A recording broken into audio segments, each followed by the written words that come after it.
আসসালামু আলাইকুম।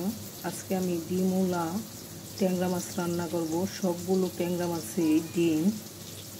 এখন আমি পেঁয়াজগুলো ভেজে নিচ্ছি।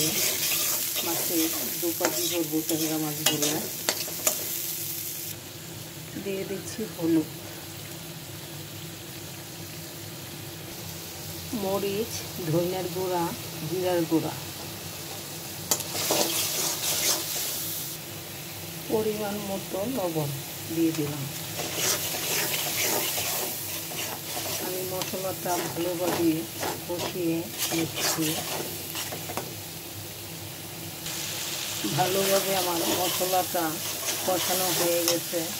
এখন আমি মাছগুলো দিয়ে দিচ্ছি।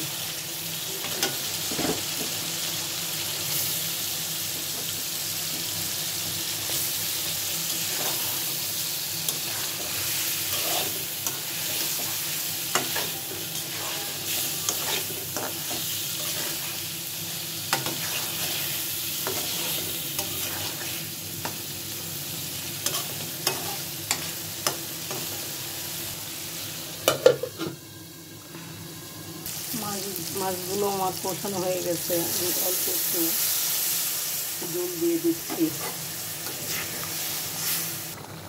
মাছের দুপাটিটা আমার হয়ে গেছে। এই পর্যায়ে আমি তুলে নিব। আল্লাহ হাফেজ।